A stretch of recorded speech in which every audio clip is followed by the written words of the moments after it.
Film ini memiliki latar belakang perang saudara di Amerika Serikat yang terjadi selama 4 tahun, 12 April 1861 sampai 26 Mei 1865. Perang saudara ini adalah puncak dari gesekan-gesekan yang berkembang di Amerika Serikat karena masalah perbudakan. Terdapat perbedaan pendapat terkait praktek perbudakan di wilayah utara dan selatan Amerika Serikat. Di utara, perusahaan manufaktur dan industri telah berkembang dan mapan, sehingga penduduknya menentang perbudakan. Sementara itu, penduduk di selatan sangat pro terhadap perbudakan karena sektor ekonominya bergantung pada pertanian yang digarap oleh para budak kulit hitam.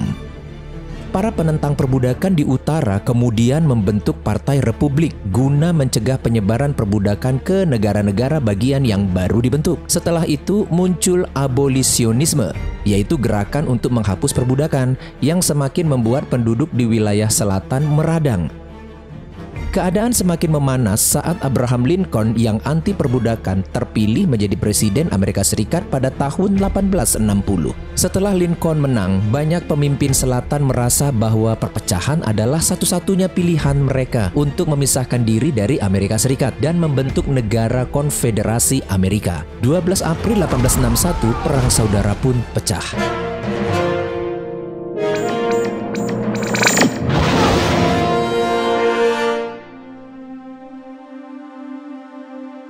Pada 1 Januari 1863, Presiden Abraham Lincoln mengeluarkan dekrit melalui proklamasi emansipasi yang memerintahkan penghapusan perbudakan dan menyatakan agar para budak di negara bagian yang menentang, yakni di selatan, harus dibebaskan. Setelah mendengar pemberlakuan proklamasi ini, beberapa budak yang tinggal di negara konfederasi segera melarikan diri ke utara. Dengan semakin banyaknya wilayah konfederasi yang ditaklukkan oleh utara, maka semakin banyak pula budak yang dibebaskan. Di Louisiana, 350.000 budak menghadapi dua pilihan, tetap diikat dan menunggu agar dibebaskan pasukan serikat atau mencari kebebasan sendiri. Peter dan istrinya, Dodiane, adalah budak yang bekerja di kebun kapas milik Kapten John Lyons di sungai Atchafalaya. Mereka memiliki 4 orang anak. Peter adalah seorang pandai besi dan dia disita untuk kerja rodi membangun rel kereta api di Clinton. Peter dipaksa berpisah dengan keluarganya dan sangat kecil kemungkinan untuknya bisa bertemu kembali dengan mereka.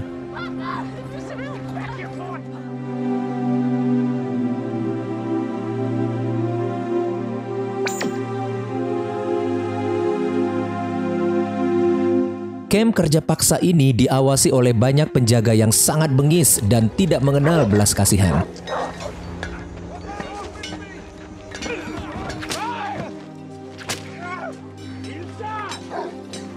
Para budak tinggal dalam sebuah kurungan layaknya binatang.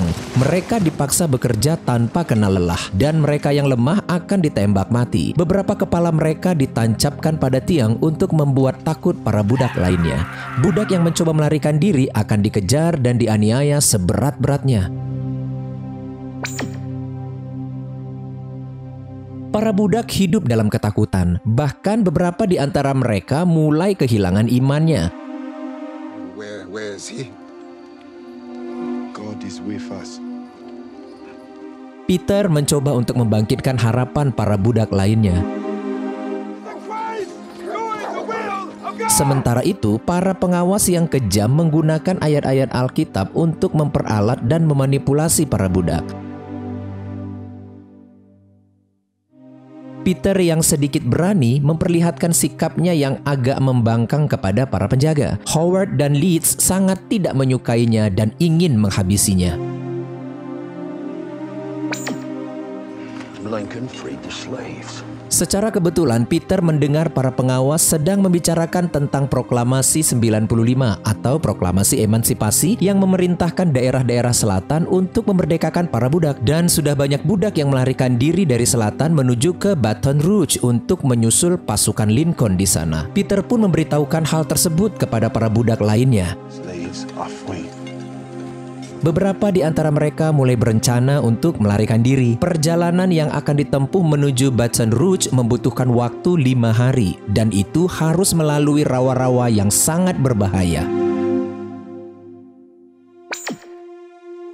Selain budak, terdapat beberapa pria kulit putih yang dibuang ke kamp kerja paksa ini. Mereka adalah para desertir, yakni orang-orang yang lari meninggalkan dinas ketentaraan atau mereka yang membelot kepada musuh. Jim Faisal adalah pemimpin para penjaga dan dia dikenal sangat kejam kepada para budak. Sikap Peter yang keras dan membangkang sangat menarik perhatiannya. Beberapa kali Jim mencoba memperlihatkan kesinisannya kepada Peter untuk mempermainkannya.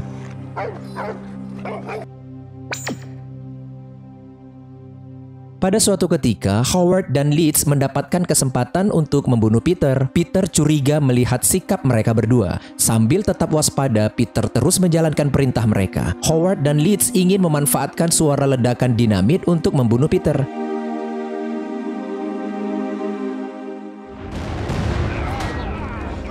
Namun Peter dengan sigap bertindak lebih dulu dan menghabisi mereka berdua. Dalam sekejap terjadi keributan dan momen ini pun dimanfaatkan oleh para budak dan desertir untuk segera kabur melarikan diri.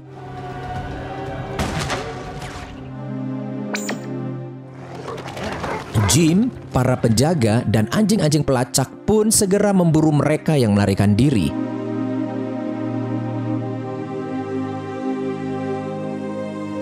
Peter dan 3 temannya berlari ke arah rawa-rawa menuju Baton Rouge. Thomas yang ketakutan tidak berani menyeberang. Alhasil dia pun menjadi sasaran keganasan anjing-anjing pelacak. Dengan akal bulusnya, Jim bernegosiasi dengan Thomas.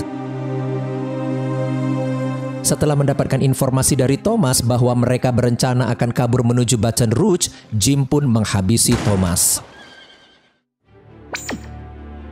Untuk mengelabui para pemburu dan agar sulit dilacak, Peter, John, dan Gordon berpencar. John lebih memilih jalur kuda karena akan lebih cepat tetapi sangat berisiko ditemukan. Sedangkan Gordon dan Peter lebih memilih tetap melewati rawa-rawa.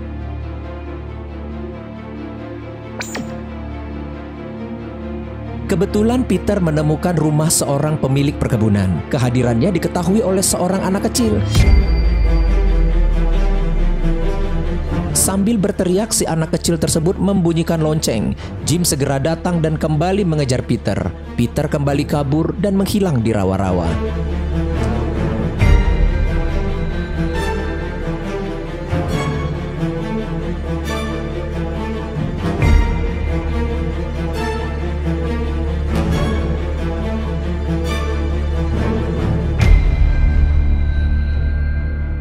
Peter bertarung melawan seekor buaya dan berhasil membunuhnya.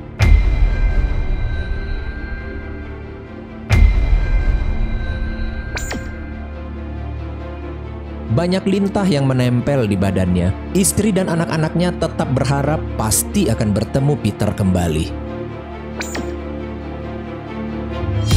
Jim menemukan buaya yang dibunuh Peter.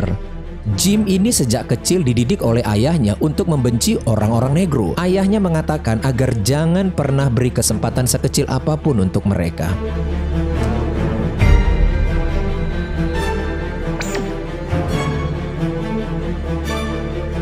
Peter terus melanjutkan perjalanannya, dan dia harus berhadapan dengan ganasnya nyamuk rawa.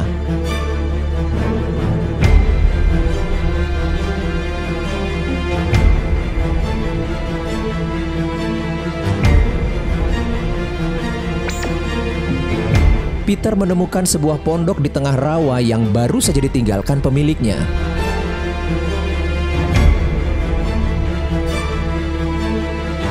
Dia segera menangani luka di kakinya. Setelah mengambil sarang lebah madu untuk dijadikan makanan, Peter melanjutkan pelariannya dengan sebuah sampan.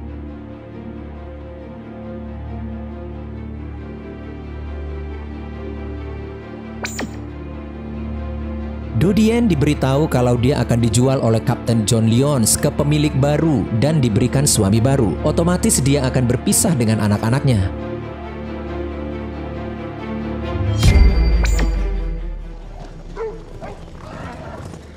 Jim dan anjingnya terus melacak dan berhasil menemukan pondok tempat Peter bersembunyi. Peter terus melanjutkan pelariannya, semakin jauh melalui rawa yang mematikan. Jim terus melacaknya dan menemukan sampan yang ditinggalkannya.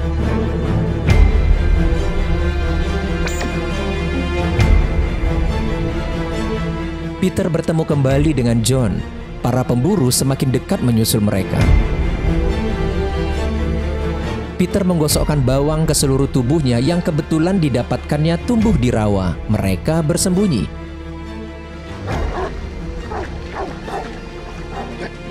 John berhasil ditemukan sembunyi di atas pohon. Jim menembaknya jatuh dan memaksanya untuk mengaku dan memberitahukan kemana arah teman-temannya kabur. John tetap bungkam, kepalanya dipenggal.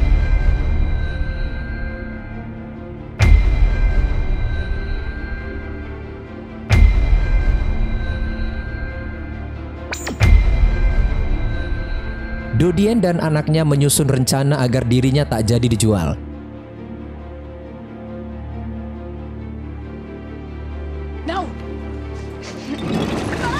Dengan terpaksa, Dodien membiarkan tangannya ditelan oleh mesin pengurai kapas untuk membuat dirinya cacat.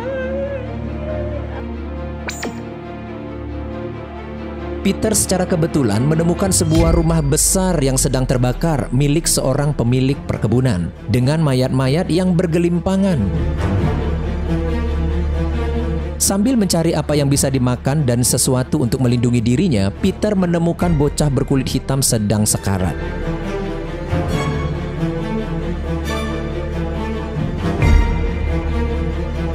Harrington berhasil menemukannya. Dengan menggunakan liontin paku pemberian si bocah, Peter berhasil melumpuhkan Harrington dan Knowles. Peter meninggalkan tempat itu dan melanjutkan pelariannya. Jim sampai dan menemukan anak buahnya terkapar. Dengan amarah yang kian membara, dia kembali mengejar Peter. Peter berhasil melumpuhkan anjing Jim.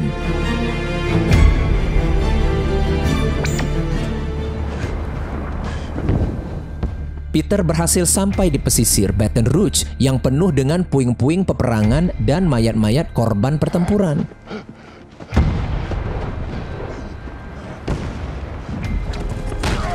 Tiba-tiba Jim muncul.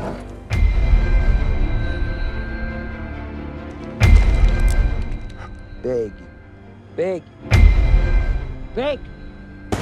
Peter yang sudah pasrah tiba-tiba kaget mendengar suara ledakan senapan yang ternyata menewaskan Jim. Peter berhasil menemukan pasukan Union, dia segera diselamatkan.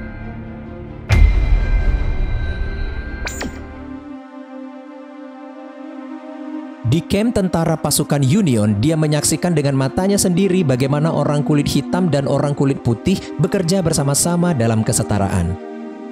Setelah mendaftarkan dirinya, Peter pun menggabungkan diri dengan Garda Pribumi Louisiana pertama di bawah pimpinan Kapten Andre Cailloux untuk menjadi seorang prajurit demi pembebasan keluarganya. Dia bertemu kembali dengan Gordon yang juga ternyata berhasil melewati rawa dengan selamat. Dua orang fotografer mengambil gambar Peter dengan maksud untuk memperlihatkan kepada dunia bagaimana tampaknya perbudakan itu sebenarnya.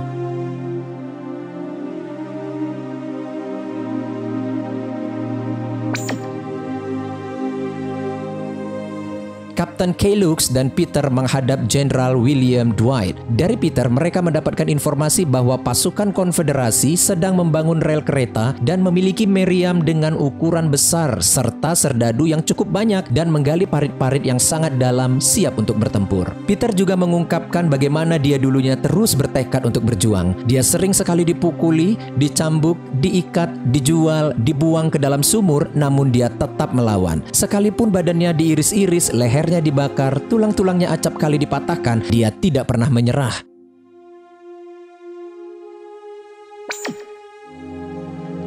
No more running. Freedom for you. Keesokan harinya ketika fajar, Peter ikut berperang. Pasukan Garda Pribumi pimpinan Kapten Andre Cailloux dibuat kelabakan menghadapi meriam-meriam besar milik pasukan konfederasi. Mustahil rasanya untuk menembus benteng pertahanan.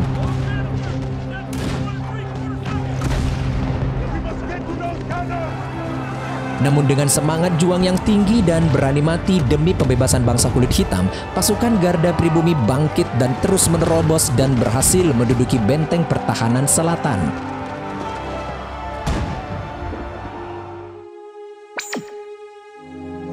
Pasukan Union melanjutkan ekspansinya hingga ke sungai Atchafalaya.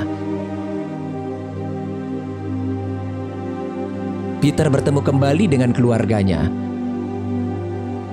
Kapten John Lyons dihukum mati. Foto Peter menjadi ikon untuk menentang perbudakan dan menyebar ke seluruh dunia.